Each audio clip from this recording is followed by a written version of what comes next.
Et salut! Du coup ça sera une petite vidéo sur ma bibliothèque. Vous attendez pas à quelque chose de très poussé. J'y connais pas grand chose en littérature et encore c'est que des BD que j'ai dans ma bibliothèque, donc vraiment partez du principe que c'est pour le fun. C'est surtout sur le style graphique que je choisis mes BD et après l'histoire vient. Mais j'avoue que ce qui revient le plus en tant que thème, c'est tout ce qui est sorcellerie et Heroic Fantasy. Donc à la base ma bibliothèque était classée, j'avais fait des étages par catégorie en gros, j'avais fait un étage sorcellerie, un étage Heroic Fantasy, un étage où l'histoire commençait dans notre monde, en fait dans le monde réel, et après partait complètement dans le fantastique, un étage fantastique, et un étage un peu plus dark sur tout ce qui est un peu horreur. Sauf que j'ai re-rangé ma bibliothèque parce que ça ne me convenait pas, t'avais des étages beaucoup trop remplis et d'autres pas du tout. Du coup maintenant je l'ai classé par couleur, j'ai fait un genre d'arc-en-ciel un peu. Donc c'est très marrant mais les BD n'ont plus rien à voir ensemble sur le même étage.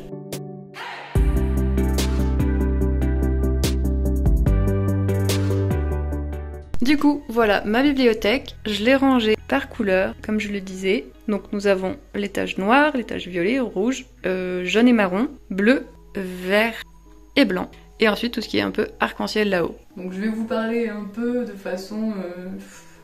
ça va être le bazar. Faut pas s'attendre à des thèmes qui se suivent en fait. Donc on va commencer par l'étage violet. Alors, d'ailleurs quand j'ai rangé ma bibliothèque, j'ai fait un tri. Parce que j'avais pris d'un coup beaucoup de BD. Ça faisait 3 ans que j'avais pas acheté de livres, que j'avais pas de quoi ranger. Du coup, dès que j'ai eu ma bibliothèque, en fait, j'ai un peu craqué, on va dire. Et je me suis pris pas mal de BD qui, quelques-unes, finalement, n'ont pas tant plu que ça, alors que je pensais que ça me plairait. Donc celles-là, je les ai déjà mis de côté, mais j'irai sûrement les chercher pour vous les montrer quand même. Du coup, voici les BD que j'ai mis de côté, que je vais sûrement revendre parce que j'ai pas accroché du tout. Donc nous avons l'épouvantable peur d'Epiphanie Frayeur. La couverture m'avait beaucoup parlé, je trouvais le dessin très joli. Mais finalement, les dessins intérieurs sont très beaux, et je dis pas, cette page est magnifique. Mais vraiment, j'ai pas accroché avec l'histoire, le style, la mise en scène. Avec le fond, j'ai pas accroché avec le fond, mais les dessins sont vraiment beaux. Ensuite, Abby et Walton. Je trouvais l'idée originale, mais pareil, j'ai pas accroché. Peut-être un peu trop jeune pour moi. Stardust, donc dans l'idée c'était bien, en fait c'est la BD 1, tu suis la création du personnage, mais c'est pour ça que je trouve ça dommage qu'il n'y ait pas de BD 2, parce que pour l'instant vraiment t'as juste eu la création du personnage et puis c'est tout. Puis les dessins c'est pas mon style, c'est vraiment parce que je voulais tester et que ça m'avait l'air d'être un univers qui aurait pu me plaire. C'était pas mauvais mais c'était prévisible. Je sais pas trop quoi dire, mais je trouve ça dommage qu'il y ait que ça. Normalement, il aurait dû avoir autre chose derrière pour remplir, quoi. Ensuite, le conte du Genévrier. J'aimais beaucoup toute la mise en page, tous les designs, tous les dessins, c'était vraiment magnifique. Je l'ai juste pris parce qu'il était très beau. Mais ouais, les contes de Grimm, c'est vraiment pas mon truc finalement. Même si le livre est vraiment magnifique. Je trouve ça vraiment très beau, mais je le garderai pas par plaisir. Je le garderai parce que c'est une jolie pièce et je trouve ça un peu dommage. Le Grand Migrateur, j'avais eu du mal à le trouver et finalement, bon, l'histoire est bien, hein. Mais alors vraiment les graphismes, enfin les designs, tout ça, c'est pas mon truc. Je l'avais pris pour l'histoire, mais quand les designs des illustrations, tout ça ne me plaisent pas, j'ai vraiment du mal à m'y mettre. Mais l'histoire est bien, donc ça peut vous plaire. Celui-là, je peux vous le conseiller, même si moi je ne le garde pas. C'est juste que vraiment, j'accroche pas avec les illustrations, mais c'est tout quoi. L'histoire dans le fond était bien. Et ensuite, le jour où on a inventé les noms de famille. Non, oh non. Je l'avais pris parce que je trouvais ça marrant comme principe. L'intérieur est très chouette. L'histoire en elle-même est sympa, mais c'est vrai que c'est quand même plus pour les jeunes. C'est-à-dire que je ne suis pas le public ciblé, même si le livre est beau. Mais je ne garderai pas le livre juste parce qu'il est beau. Donc voilà, à peu près tout ce que j'ai mis de côté. Donc là, majoritairement, c'est ce que j'aime. Donc on va commencer par Snapdragon. C'est une BD qui m'a beaucoup plu sur le design en fait de la couverture, et l'histoire en gros parlait qu'il y avait une sorcière dans la ville de Snap. Donc Snap c'est la personnage principale qui a un ami et du coup qui rencontre une vieille femme dans une forêt et toute l'histoire tourne autour de ça. J'avoue qu'au début j'étais pas très... je me disais que ça allait pas être foufou mais que ça allait être intéressant, et finalement j'ai énormément aimé cette BD et l'histoire vraiment... Ça parle aussi des genres, de comment on peut se sentir bien. Donc je vous le conseille, c'est très joli et c'est vraiment agréable. Ça s'est lu très vite, donc voilà. Ensuite, nous avons La Marche Brume. Donc c'est Mel qui me l'a offert à Noël et j'aime énormément ses designs. Le dessin est magnifique, la couverture est superbe. Là, c'est vraiment dans tout ce qui est fantastique. L'intérieur ressemble à ça. Et l'histoire est très intéressante. Bon, la suite n'est pas encore sortie et ça c'est vraiment ce que j'ai du mal avec les BD, c'est quand la suite n'est pas sortie ou que la suite n'est plus produite. Et ça je suis dégoûtée parce qu'il y a quelques-unes de mes BD dont c'est le cas, alors que j'ai vraiment beaucoup aimé.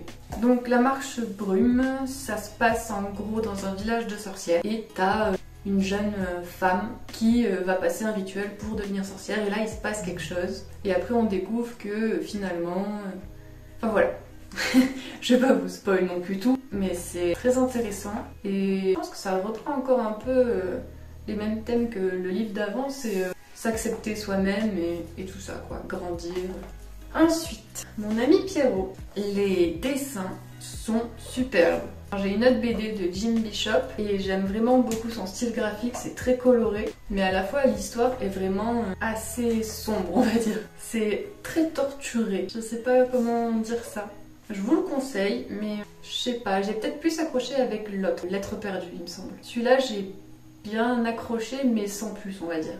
Alors, ensuite, ça sera La plus belle couleur du monde. C'est une très grosse BD avec un style graphique très doux. J'ai beaucoup aimé. Après l'histoire, bah, je sais pas comment dire, c'est très bateau. C'est vraiment le style d'histoire d'animé de le garçon tombe amoureux, il veut conquérir la fille mais il sait pas comment faire parce qu'il est trop timide. Enfin bref, c'est vraiment toutes les histoires dans ces styles-là sont toujours les mêmes et là c'est à peu près la même chose. Il n'y a rien d'extraordinaire à mon avis. Je connaissais déjà l'histoire avant de la lire mais c'était quand même agréable. Ensuite, L'escalier des souvenirs. Bah celui-là, j'ai pas plus d'affect que ça. Je l'avais pris parce que justement le style graphique intérieur est original. C'est encore, je pense, autour de la thématique de passer les traumatismes, de s'accepter soi-même, etc. C'était bien, hein. Je dis pas le contraire, mais c'est juste que j'ai moins accroché qu'avec certaines autres de mes BD. Ensuite, Mon sombre chevalier. Alors, je sais pas comment dire parce que je vais passer pour une andouille ou une idiote. Le style graphique, voilà, il est incroyable. L'histoire, j'ai trouvé l'histoire intéressante, mais en fait le problème c'est que j'ai pas compris ce que représentait le chevalier. Je pense que c'est genre logique pour certaines personnes, mais moi ça m'a pas... Je sais pas. Ou alors il représente la mort et c'est pour ça qu'il a suivi toute sa vie. Enfin je sais pas. J'ai pas tant compris que ça, du coup celui-là si quelqu'un peut m'expliquer. Pourtant ça se trouve c'est hyper facile mais ouais. Ensuite, La fabrique des rêves. C'est très coloré par moments et à la fois c'est assez... je sais pas comment dire. En gros on suit un enfant narcoleptique et c'est vraiment très poussé on va dire. Il peut s'endormir à n'importe quel moment pendant je sais pas combien de temps et du coup en gros ses amis sont pas vraiment ses amis parce qu'il abandonne là où il s'est endormi. Et on va dire c'est des phases de sommeil qui sont de plus en plus profondes et qui l'amènent du coup dans un autre monde. D'où le fait on est du monde réel et on passe dans un monde fantastique. Et là c'est tout à fait ça. Et je pense que normalement il devrait y avoir une suite au vu de la fin. Et pour l'instant je ne l'ai pas et je ne sais pas si elle est sortie. Donc je suis un peu deg quand les histoires sont pas finies parce que j'aimais bien. C'était bien parti. Ensuite nous avons Sorune. Ça j'ai beaucoup aimé. D'ailleurs avec le livre j'ai eu le storyboard et je trouve ça super intéressant. Moi qui aime beaucoup l'univers BD, qui aimerait un jour peut-être en faire une, ça serait bien quand même. J'adore voir de quoi les gens sont partis, comment ils ont fait, je trouve ça très très intéressant. Et sinon, voilà, l'intérieur de la BD très très coloré. C'est un style graphique que j'aime beaucoup. Dès que ça part dans un univers complètement fantastique qui est sorti de la tête de quelqu'un comme ça, je trouve ça hyper intéressant. Et franchement celui-là je vous le conseille. Le problème c'est que ça fait tellement longtemps que je les ai lus que je pourrais pas vraiment vous résumer les choses, mais ouais, celui-là je vous le conseille. Ensuite, La Fée et la Jardinière. Donc ça, si vous connaissez Cathy O'Neil, c'est dans le même univers. C'est très coloré, très joyeux et très en thème avec la nature. C'est pas du tout elle, hein, mais ça s'en rapproche en fait. Donc voilà, regardez les pages comme elles sont belles. C'est pas une histoire qui va vous transcender, hein, c'est pas extraordinaire, tu suis juste la petite vie d'une petite fée qui arrive dans un endroit qu'elle ne connaît pas. Mais ça touche encore une fois à la nature, à comment les autres nous voient. Et je trouve, j'ai beaucoup aimé en fait cette BD. Elle est très simple, mais elle est très bien. Des fois, le simple, c'est bien. Du coup, pour suivre, je vais parler justement par rapport à la BD d'avant de Cathy O'Neil. On va attaquer ces BD, donc La Gardienne des Papillons. Je pense que c'est une de ces BD où j'ai le moins accroché. Je ne sais pas pourquoi, mais c'était tout aussi beau et c'était intéressant, mais j'ai trouvé moins intéressant que les autres, bizarrement. Mais oui, encore une fois, ça tourne autour de la nature, ça tourne autour de nous-mêmes en fait, de comment on grandit, comment on s'accepte. Parce que c'est une jeune fille de souvenir qui devient gardienne des papillons. Elle remplace du coup l'ancien gardien et toutes les responsabilités sont sur elle. Il va falloir qu'elle s'accepte et qu'elle accepte d'avoir toutes ses responsabilités et de gérer tout ça. Donc voilà. Ensuite, nous avons 3 tomes du Dragon T. Donc ça donne ça. C'est un style graphique que j'aime énormément. Son univers est incroyable. C'est doux, c'est chaleureux, c'est coloré. Et moi j'aime vraiment beaucoup. C'est encore une fois pas des histoires qui feront... Enfin, je sais pas, c'est des histoires... moi je trouve très simple et qui justement marche bien. Et on accroche dans cet univers qui est extraordinaire. Donc si vous aimez tout ce qui est fantastique, l'univers un peu coloré, joyeux, je vous le conseille. C'est très bien. Donc c'est des suites, mais certaines n'ont parfois que très peu de rapport entre elles. En gros c'est... Dans un tome, tu vas suivre une histoire de plusieurs personnages, et dans un autre tome, tu verras le passé d'un seul de ces personnages. C'est tout autant intéressant, c'est vraiment très bien. Et moi ce qui m'intéresse justement c'est par exemple les dragons T, tout ce qui a été créé autour de ces bêtes, je trouve ça très intéressant. Ensuite, Sky Doll Spaceship Collection, donc c'est le tome 1. Sky Doll par contre je connais depuis le lycée, et je crois que j'ai lu toute la collection d'ailleurs au lycée. J'aimais bien justement l'univers qu'avait créé l'auteur, mais...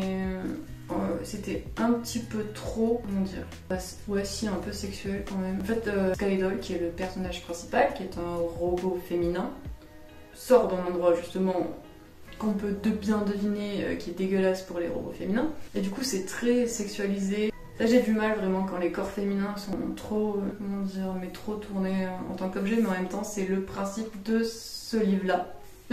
Donc je conseille pas aux plus jeunes, franchement. Mais j'avais bien aimé l'histoire justement, c'était un robot qui voulait se libérer de tout ça et avoir sa propre vie. Donc c'était vraiment bien. Enfin, de souvenirs, j'espère que je dis pas de bêtises. Ensuite, Love Star, ça se passe dans un monde qu'on pourrait dire un peu comme le nôtre, mais en plus poussé technologiquement, je pense. En gros, c'est comme si tu allais sur ton PC et que tu rentrais dans l'univers que tu as créé sur ton PC. Donc ça, c'est un peu l'histoire générale. Et justement, le personnage principal n'arrive plus à rentrer dans son monde qu'il a créé. Donc si ça peut vous intéresser, c'était bien. Mais juste graphiquement, moi j'avais moins accroché.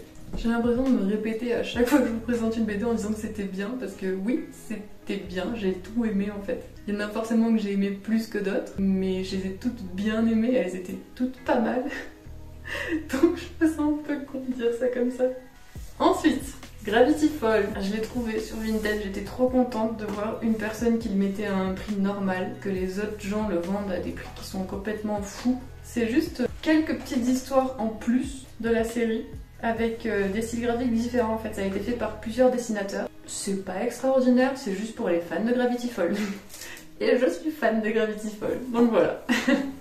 Ensuite, nous avons 2 tomes de Beetle et les Holobones. Et j'ai beaucoup aimé cet univers. Donc voilà, c'est très coloré. En fait, c'est les univers très fantastiques comme ça que j'aime beaucoup. Parce que là, encore, on pourrait croire que c'est très sombre. Parce que ça reste avec des... Quoi, c'est un gobelin, je crois. Le personnage principal, il me semble que c'est un gobelin qui est ami avec un fantôme, ami avec un squelette. Ça prend des personnages tirés...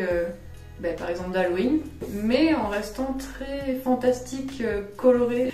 Je sais pas, je répète toujours les mêmes mots, mais C'était très intéressant et ça tourne encore une fois autour de l'acceptation de soi, de ses sentiments et des gens qui nous entourent tout simplement. Et c'était vraiment très bien.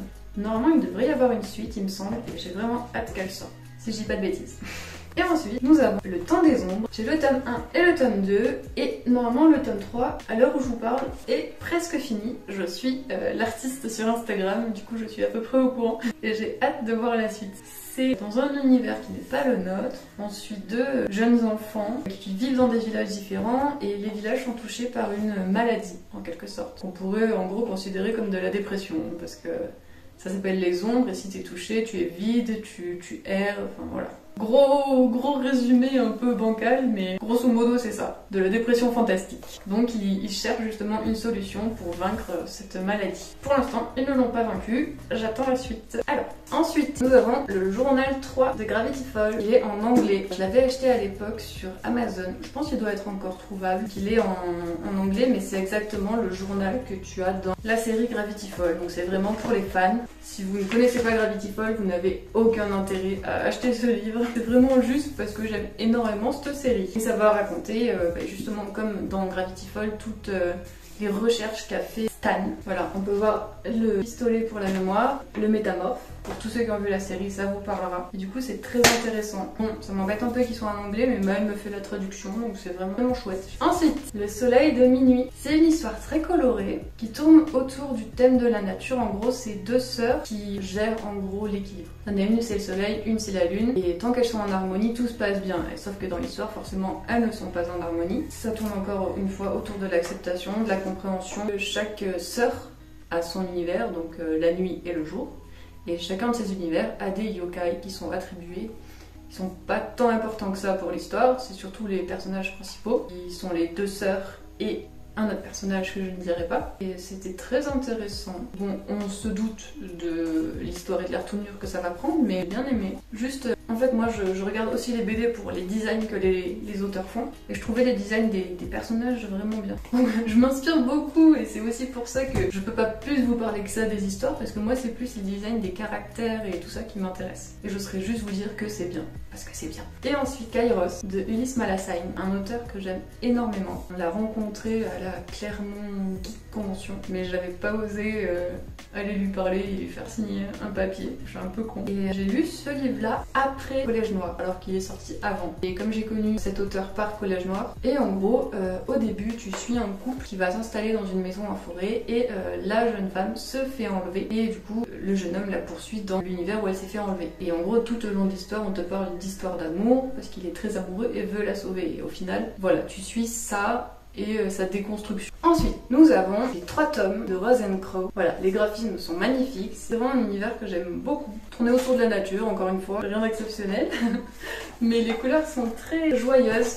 Et tu suis du coup une jeune fille qui n'est pas heureuse dans son monde. Et il se passe quelque chose, un moment qui fait qu'elle va aller dans un autre monde avec justement l'autre personnage qui est Crow, qui est un homme corbeau. Ça c'est pas un mystère, vous le verrez de suite. Donc là pour l'instant c'est en 3 tomes, c'est pas fini. C'est une histoire on va dire un peu plus héroïque fantasy. Parce que tu suis des combats, ça se passe entre 2 armées, il y a un château, il y a des sorcières et voilà. Non, encore une fois, ça tourne autour de l'équilibre. Hein. Forcément, l'équilibre a été chamboulé, il faut le restaurer et les personnages se battent pour faire ça. Ensuite, Limbo Hotel. J'aimais beaucoup le style graphique qui était un peu spécial.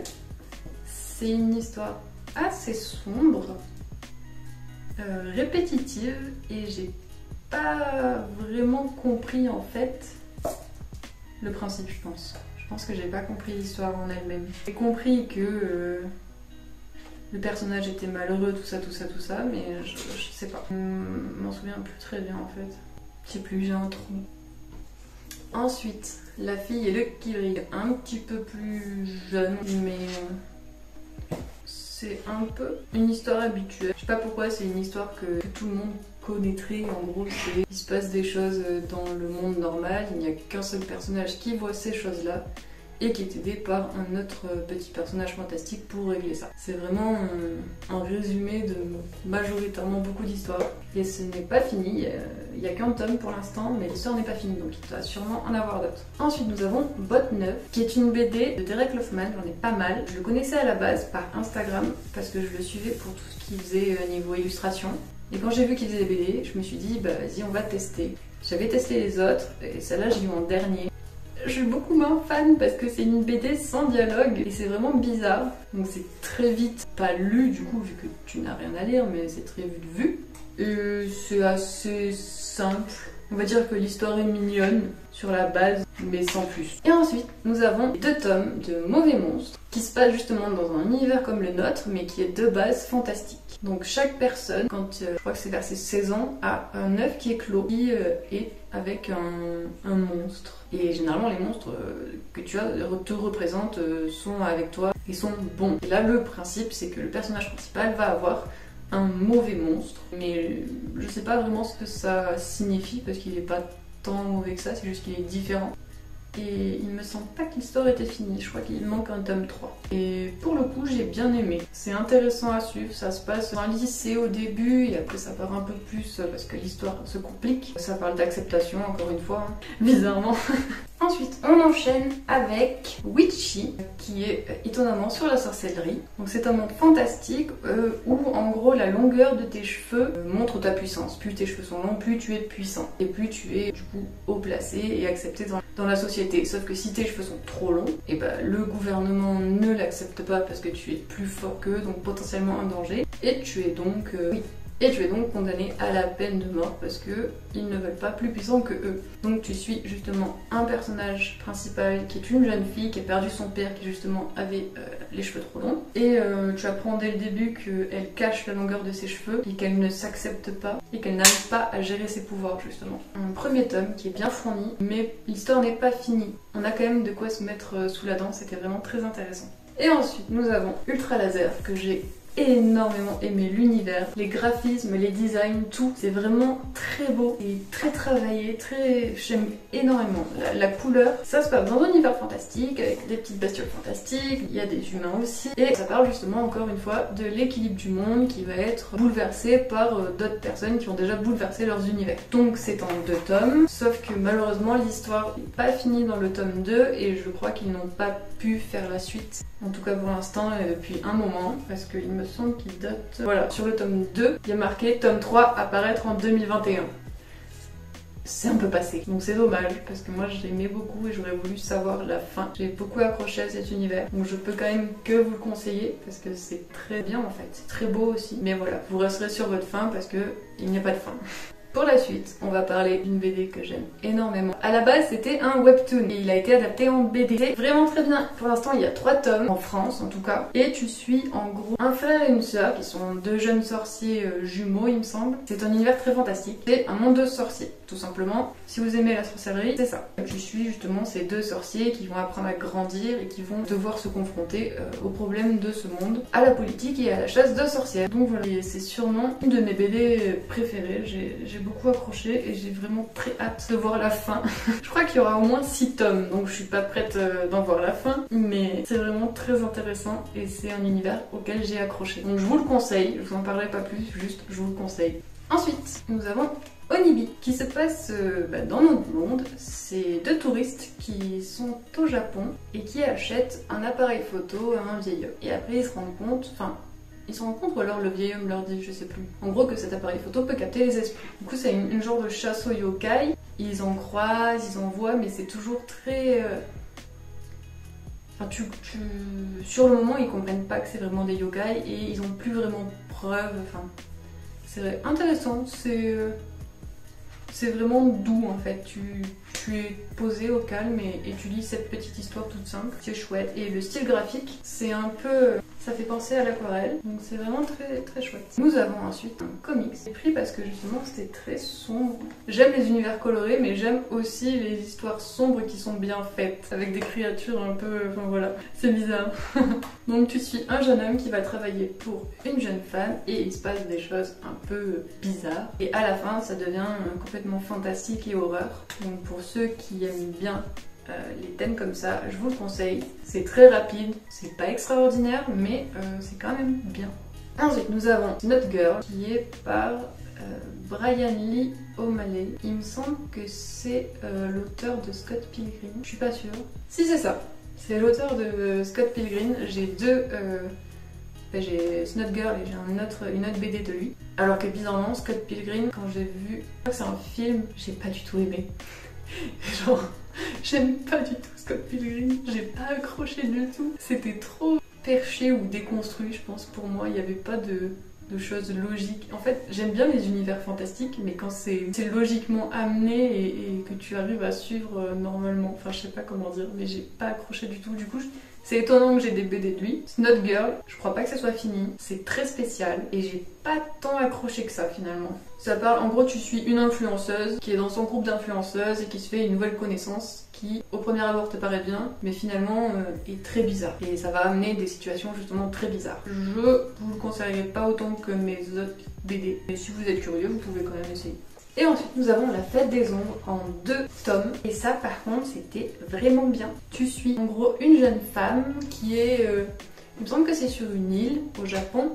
Et en gros, elle fait partie d'un groupe de personnes qui peuvent voir les esprits. Et en gros, chaque année, elles doivent aider un esprit à passer dans l'autre monde. Parce que les esprits ne se souviennent plus qui ils sont, ne se souviennent plus ce qui s'est passé, ne se souviennent plus pourquoi ils sont là. Du coup, ces personnes les aident. Mais ils doivent apprendre d'abord à savoir qui ils sont censés aider. Du coup, cette jeune fille se retrouve à aider un esprit d'un homme qui est totalement perdu et il va se construire une relation entre tous les deux qui va mêler réalité et je sais pas comment dire, mais peut-être une réalité parallèle, je dirais. Et du coup, c'était en 2 tomes et c'était vraiment très intéressant. Je sais pas comment dire parce qu'à chaque fois, je dis juste que c'est des histoires très douces. C'est pas vraiment le mot, mais c'est des histoires calmes en gros.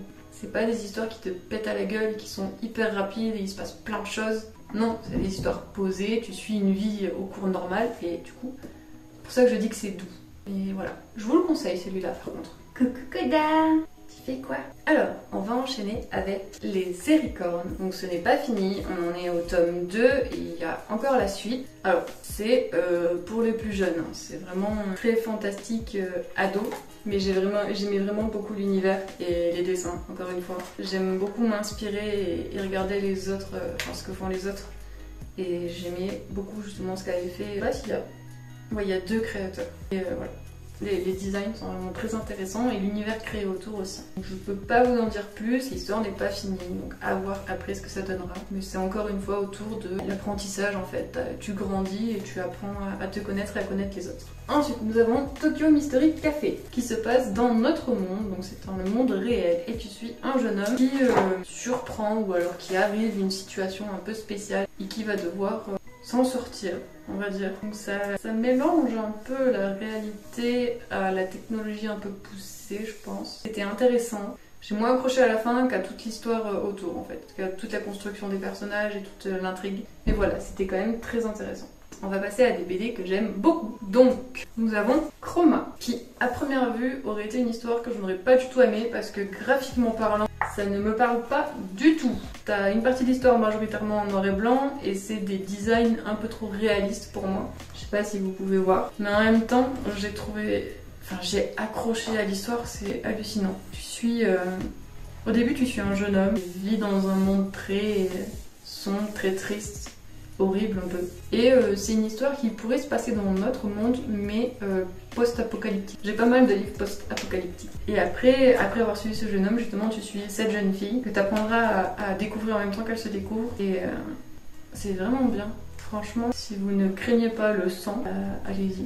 Alors, ensuite, ça n'a rien à voir du tout avec Chroma parce que niveau graphique, ça se rapproche plus de ce que moi j'aime. C'est une histoire beaucoup plus simple. Je passe du tout au tout. Donc c'est Bonbon Super, j'ai le tome 1 et le tome 2 et j'ai accroché. C'est une histoire très colorée, très fantastique, complètement perchée, mais à la fois j'aime beaucoup ça. Donc si vous aimez les univers colorés et joyeux, bah foncez parce que c'est très chouette. Donc, tome 1 et tome 2. Et du coup, du même créateur, nous avons Apocalypse. Bonbon Super, c'est une histoire que tu suis en 2 tomes. Apocalypse, c'est plusieurs petites histoires dans un seul livre. Donc j'avoue que j'ai quand même plus accroché à Bonbon Super qu'à Apocalypse. Je l'ai vraiment pris parce que c'était le même auteur et que je voulais voir ce que ça donnait. Après, les histoires sont bien, mais je suis moins fan des BD qui regroupent plusieurs petites histoires, c'est pas trop mon truc. Mais encore une fois, le style graphique est présent et toujours aussi bien. Bon, je suis désolée, c'est une vidéo qui risque d'être un peu longue parce que si je vous présente toutes mes BD, bah forcément la vidéo va regrouper toutes les BD une à une, ce qui fait que bah, ça va durer un petit temps. J'espère juste que ça vous plaira parce que vous me l'aviez demandé. J'avoue que je n'ai rien à vous dire à part que c'est bien, mais au moins je vous montre les BD que j'ai. Donc s'il y en a qui peuvent, genre quand vous allez voir la couverture, qui peuvent vous intéresser d'un coup, bah n'hésitez pas. Ensuite, nous avons la baie de Lucky Corn par Cathy O'Neil, toujours aussi bien. Là, son univers est plus autour de la mer et de tout ce qui l'entoure. Donc pour tout ce qui est protection de la mer, ça peut vous intéresser. Enfin, ça peut vous intéresser, ça parle pas vraiment de protection de la mer, mais ça parle que la nature est importante, il faut y faire attention et ça tombe justement, l'histoire est autour de l'eau. Ensuite, nous avons Lettre perdue de Tim Bishop, je vous en parlais au début justement. J'avais plus accroché avec cette histoire-là. Elle est tout autant colorée que l'autre, tout autant décalée. Tu as des poissons agents, mais l'histoire de fond, en fait, au début tu dis ah bah, c'est complètement perché, c'est complètement joyeux, et plus tu avances, plus tu te dis ah c'est vachement sombre. Et c'est quand même très triste. Donc je sais pas si beaucoup aimeront. Ouais, c'est quand même très triste. Juste, ouais, la fin est... Voilà, la fin est la fin. Qu'est-ce que tu veux, Koda? Non, t'es belle. Tu vas où? T'aimes bien ce livre? Koda, elle aime bien ce livre. Embête pas. Mais les gens, ils veulent la voir de plus près. Regardez ses pieds, comment ils sont trop choupines. Voilà, Oh, Titine. Et Gravity Falls, c'est trop bien. Ensuite, nous avons Ruby. J'avais accroché justement avec les dessins qui étaient très beaux. Et ça se passe au temps médiéval, pendant la chasse aux sorcières. Donc en gros, une femme qui était cultivée était une sorcière. Vraiment, le début, c'est ça. Tu es direct dans le truc, c'est deux femmes qui se font brûler. Voilà. Et ensuite, tu suis un jeune garçon qui est albinos. Et du coup, qui n'est pas accepté dans cette cité, tout autant que les femmes instruites. Et du coup, c'est une histoire vraiment intéressante et profonde. Du coup, je vous la conseille. Ensuite, nous avons Chat des Neiges, qui n'a rien à voir. C'est beaucoup plus coloré et beaucoup plus fantastique et moins profond que Ruby. Mais j'ai quand même bien aimé, parce que ça parle tout autant d'acceptation et de grandir, en fait. Sauf que le personnage principal est un chat des neiges, ce qui est encore plus mignon que si tu suivais un humain. Donc voilà, les dessins sont vraiment très beaux, l'histoire est intéressante. J'aime trop le style graphique, est vraiment très bien. Et l'histoire était tout autant réussie que le style graphique, donc je ne peux que vous le conseiller aussi. Ça touche quand même, je pense, un plus large public que Ruby par exemple. Donc si vous voulez tester, n'hésitez pas. Ensuite, nous avons 3 tomes de Yojin Bot. Alors, ça se passe dans un monde post-apocalyptique et tu suis un père et son fils dans un genre de parc d'attractions abandonné avec des robots qui, en gros, font les spectacles dans ce parc. Et vu que c'est post-apocalyptique, les robots sont encore actifs, mais il n'y a plus vraiment d'humains. Donc ça, c'est grosso modo le résumé du début du tome 1. Pour l'instant, il y a 3 tomes, l'histoire n'est pas finie. C'est bien, c'est très bien même. C'est, je pense, une des BD que j'ai beaucoup accroché. Je pense que ça va dans mon top 5. Et c'est un style graphique aussi très joli. Voilà, style graphique très joli. Dans l'histoire, je vous en dirai pas plus parce qu'il se passe énormément de choses. C'est très intéressant, c'est très prenant. Et j'ai hâte de savoir la fin parce que je n'aime pas ne pas savoir les fins.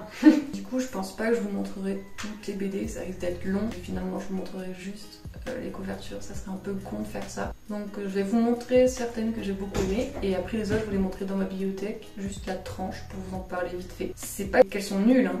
C'est juste que c'est des histoires auxquelles j'ai moins accroché que celles que je vous présente, qui sont vraiment très bien, mais elles sont tout autant intéressantes. Alors, nous avons Ichi et les 1000 yokai. Je l'ai pris juste parce que j'aime beaucoup l'univers fantastique, et là, ça tourne autour des yokai, dans un style de dessin que j'ai bien aimé.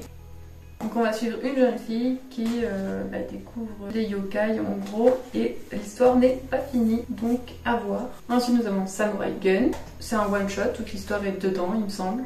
C'était bien, c'est sans plus, mais c'est bien. Ensuite nous avons Chaton Mignon, donc le tome 1 c'est en action et le tome 2 c'est en cavale. Et j'ai bien aimé, ça parle de chaton, c'est coloré, donc je ne peux que vous le conseiller. L'intérieur ressemble à ça. Au premier abord, j'aurais pas tant accroché que ça, mais finalement, c'est assez prenant et j'aime bien l'histoire aussi, bizarrement. Et ensuite, nous avons Puppy Night. Donc, tu suis un chien qui est chevalier et qui part justement à la découverte de donjons pour récupérer des trésors, tout simplement. C'est une histoire plutôt bateau, mais les illustrations sont si belles et ouais. C'est rapide, il me semble que les auteurs sont en train de faire la suite actuellement. Voilà, l'aventure continue en 2024. Normalement il y aura une suite, mais en fait c'est une BD, une histoire. Et ce que j'aime bien c'est qu'ils mettent un peu tout le processus de création et je trouve ça très intéressant. L'histoire est rapide, elle marche bien. Donc je vous parlais d'Ulysse Malassagne et voici Collège Noir. C'est une BD intégrale, normalement c'est en plusieurs tomes, moi j'ai pris l'intégrale, c'est déjà plus stylé. Et ça m'a fait en fait découvrir cet auteur et cet univers parce que je ne connaissais pas avant. J'ai beaucoup accroché. Du coup cette histoire là se passe, il me semble, dans le Cantal. Et tu suis de jeunes enfants qui sont en internat. Et il se passe des choses qui font qu'ils voient un monde qu'on ne devrait pas voir. Voilà, grosso modo c'est ça. C'est sûrement la seule BD que j'ai fait lire à Maël et il a beaucoup aimé. Et c'est sorti justement en animation. Et du coup on a pu regarder ça. C'est vraiment très très beau. Donc je peux vous le conseiller autant en BD qu'à regarder en fait. L'animation ils ont changé quand même quelques détails. Du coup vous pouvez autant lire et regarder. Collège Noir c'est bien. Voilà, Collège Noir c'est bien. Donc je vous en ai présenté la plupart, mais j'en ai beaucoup. Alors ça risquait d'être un peu trop long. Donc je vais vous en parler un peu vite fait par ici. Donc là j'ai des BD Adventure Time. Ici on a toute la collection des Lou plus les sonatas. Parce que j'ai commencé Lou quand j'étais au collège ou au lycée, je sais plus. Et du coup j'ai continué au fur et à mesure. Ensuite nous avons Le rêve du papillon.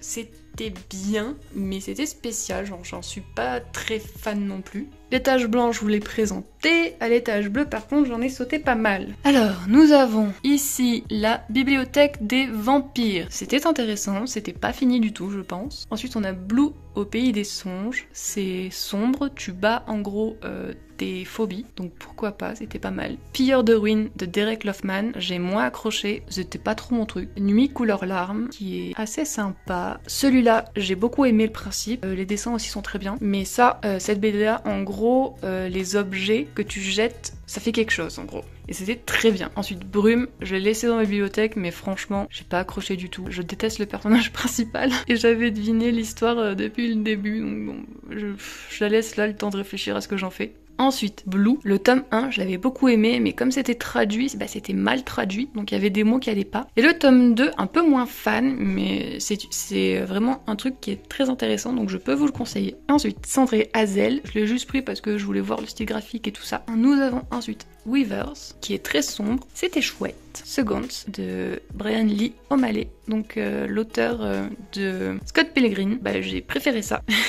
Ensuite, j'ai l'encyclopédie de Adventure Time. Nous avons les aubépines qui font par moments des petites refs à d'autres créations. Là, je vous en ai montré quelques-uns. Il y a l'esprit de l'automne de Ellie et Gaston, mais j'ai pas la suite encore. Croque-mitaine et Camille, c'était bien. C'est dommage, je crois que c'était pas fini. C'est des Français qui l'ont fait. Et ensuite, nous l'avons tout l'étage un peu sombre que je ne vous ai pas montré parce que c'était très long et c'est beaucoup de tomes en fait qui se suivent. Donc, nous avons Bergère guerrière. J'ai beaucoup accroché, sauf tome 4, la fin que je trouve un peu rapide, ce qui est dommage. Zombilenium, excellent. Les Skydolls que je vous avais parlé au début. Ensuite, les Semi-Toys, je ne saurais pas le dire correctement, par les mêmes auteurs que Camille, et c'est très bien. Bianca Little Lost. Ah, alors lui, non, merde, c'est pas ça. Bianca Little Lost. Hop, c'est un one-shot, je peux pas vous le montrer plus à cause de mon siège. Un one-shot, et c'est une histoire post-apocalyptique avec des animaux, et j'ai beaucoup aimé. Ensuite, Voro, pas fini. Au début, j'accrochais, maintenant j'en ai un peu marre. Ensuite, nous avons Alice.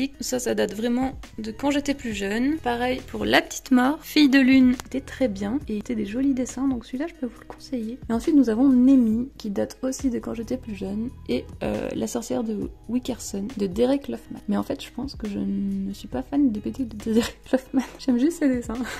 Donc voilà, on a fait un peu le tour de ma bibliothèque. Ah non, je vous ai pas parlé de ça. Celle-là, elle est géniale. Les dessins sont très beaux, l'histoire est fantastique, donc je ne peux que vous le conseiller si vous aimez ces univers. Voilà, c'était bien. Donc voilà, et mon petit Boji, parce que je l'aime trop. Du coup, on arrive à la fin de la vidéo, je vous ai montré mes BD et on va vous montrer ce que Maël a. Parce qu'il ne lit pas, mais il en a quand même. On va montrer la BD de Maël. On a une. Voilà, j'ai lu ça moi. Très grande lecture, très beau livre, et voilà. C'était bien. Après j'en ai plein d'autres, hein, mais je les ai pas lus. Enfin plein d'autres. J'ai les tomes 1 de certains mangas, mais ça vous verrez quand on fera la vidéo sur mon bureau à moi. Oui. Abonnez-vous si vous aimez l'Inquétéracide et si vous êtes un gentil copain Ou copine. Bisous.